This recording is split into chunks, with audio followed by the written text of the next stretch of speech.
ओम शांति। प्रातः मुरली 18 मार्च 2024। बाप दादा मधुबन। बाबा के आज के मधुर वाक्य। मीठे बच्चे, विचार सागर मंथन कर एक ऐसी टॉपिक निकालो जो सब जगह एक ही टॉपिक पर भाषण चले। यही है तुम्हारी यूनिटी। प्रश्न: कौन सी मेहनत करते करते तुम बच्चे पास विद ऑनर हो सकते हो? उत्तर: कर्म बंधन से अतीत बनो। जब किसी से बात करते हो तो आत्मा भाई समझ भाई को देखो। बाप से सुनते हो तो भी बाप को प्रकृति में देखो। भाई भाई की दृष्टि से वह स्नेह और संबंध पक्का हो जाएगा। यही मेहनत का काम है। इससे ही पास विद ऑनर बनेंगे। ऊंच पद पाने वाले बच्चे यह पुरुषार्थ अवश्य करेंगे। ओम शांति। मीठे मीठे बच्चों को समझाया गया है, यह है मृत्युलोक, उसकी भेंट में अमरलोक भी है।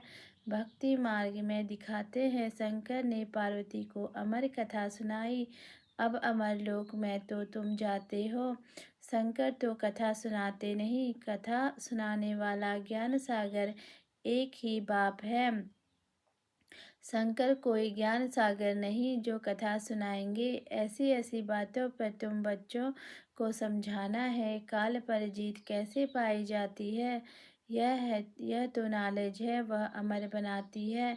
इससे आयु बड़ी होती है। वहाँ काल होता नहीं। यहाँ तुम 5 विकारों अथवा रावण पर जीत पाने से राम राज्य अथवा अमरलोक के मालिक बनते हो। मृत्युलोक में है रावण राज्य, अमरलोक में है राम राज्य। देवताओं को कभी काल नहीं खाता, वहाँ काल के जमघट होते नहीं। यह तो टॉपिक भी बहुत अच्छी है। मनुष्य काल पर विजय कैसे चक्र सकते हैं, यह सारी ज्ञान की बातें हैं। भारत अमरलोक था, कितनी बड़ी आयु थी। सर्प का भी मिसाल भी सत्युग के लिए है। यह एक खाल छोड़ दूसरी लेते हैं, इसको कहा जाता है बेहद का वैराग्य। जानते हैं सारी दुनिया का विनाश होने वाला है।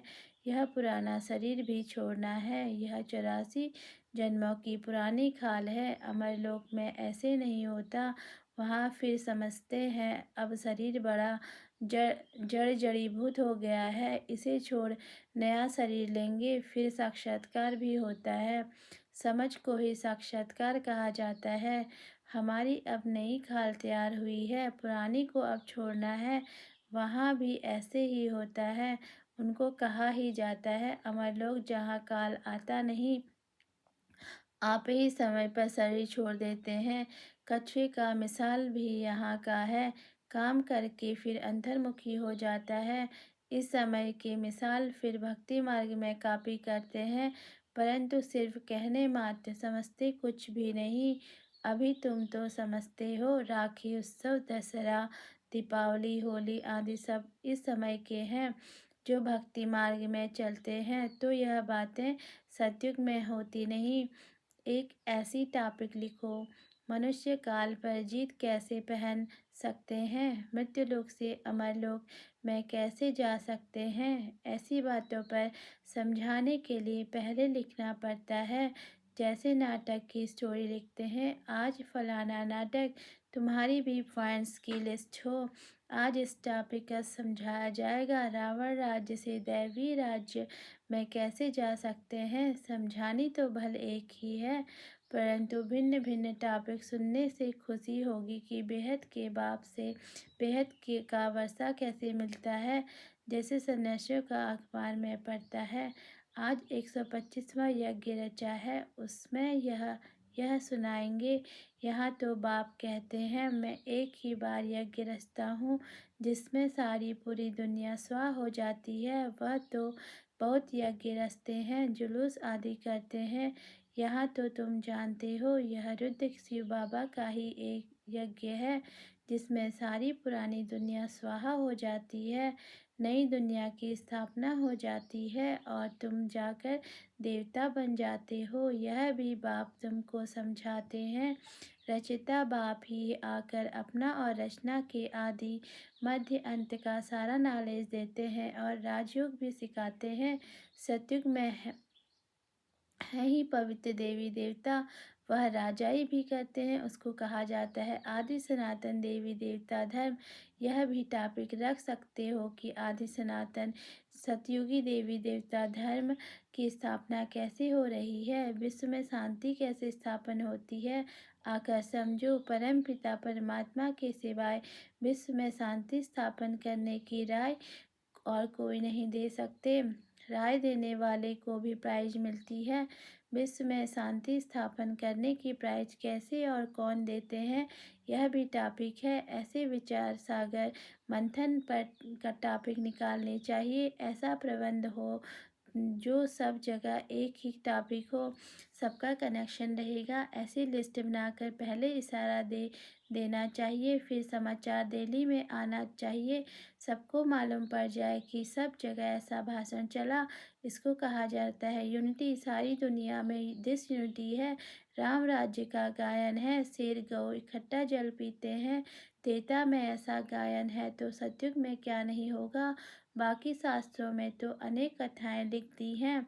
तुम तो बाप से एक ही कथा सुनते हो, दुनिया में ढेर कथाएं बनाते रहते हैं।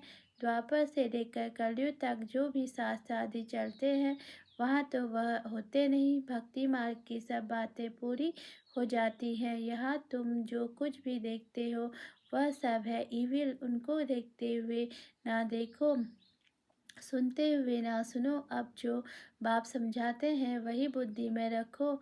हम संगम योगी ब्राह्मण कितने ऊंच हैं, देवताओं से भी ऊंच हैं। इस समय हम ईश्वरीय औलादे हैं, धीरे धीरे वृद्धि को पाते रहते हैं। इतनी सहज बात भी किसकी बुद्धि में नहीं आती है। हम ईश्वरीय संतान हैं तो जरूर स्वर्ग के मालिक होने चाहिए, क्योंकि वह बाप स्वर्ग की स्थापना करते हैं। करोड़ों वर्ष कह देने कारण कोई बात याद नहीं रहती, बाप आकर याद दिलाते हैं। यह तो 5000 वर्ष की बात है।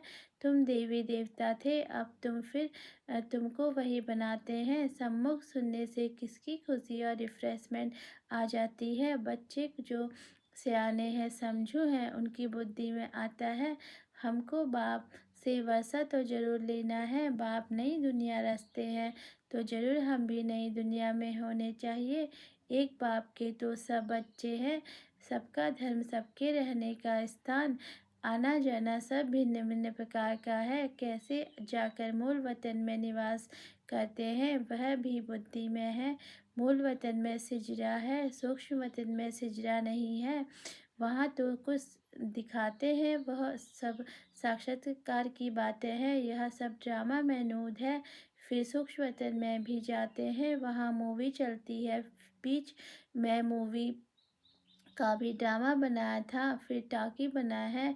साइलेंस का तो ड्रामा बन न सके। बच्चे जानते हैं हम साइलेंस में कैसे रहते हैं। जैसे वहाँ आत्माओं का सिजरा है वैसे वहाँ मनुष्यों का है। तो ऐसी ऐसी बातें बुद्धि में रख तुम भाषण कर सकते हो। फिर भी पढ़ाई में टाइम लगता है, करके यह भी समझ जाए, परंतु याद की यात्रा कहाँ, जिससे धारणा और खुशी हो। अभी तुम यथार्थ रीति योग सीख रहे हो, बच्चों को समझाया है, सबको भाई भाई देखो। आत्मा का तख्त तो यह है जिसलिए भागीरथ बाबा का सिंहासन भी मशहूर है। जब किसी को समझाते हो तो भी ऐसे समझो हम भाइयों को समझाते हैं, यही दृष्टि रहे। इसमें ही भारी मेहनत है, मेहनत से ही ऊंच पद मिलता है। बाप भी ऐसे देखेंगे कि बाप नज़र भी भ्रकुटी के बीच में जाएगी। आत्मा तो छोटी बिंदी है, सुनती भी वही है। तुम बाप को भी भ्रकुटी के बीच में देखेंगे। बाप भी यहाँ है तो भाई भी यहाँ है। ऐसी बुद्धि में रहने से तुम भी जैसे ज्ञान सागर के बच्चे ज्ञान सागर बन जाते हो। तुम्हारे लिए तो बहुत सहज है, गृहस्थ विहार में रहने वालों के लिए यह अवस्था जरा मुश्किल है। सुनकर घर चले जाते हैं, वहाँ का वातावरण ही और है। जहाँ सहज है, यहाँ बाबा युक्ति बहुत सहज बताते हैं। अपने को आत्मा समझो, बाप को याद करो, यह भी भाई है। इस दृष्टि से कर्म बंधन से अतीत हो जाएंगे, शरीर भी भूल जाता है, सिर्फ बाप ही याद रहता है। इसमें मेहनत करते रहेंगे तब पास विद ऑनर होंगे। ऐसी अवस्था में बिरला ही कोई रहता है।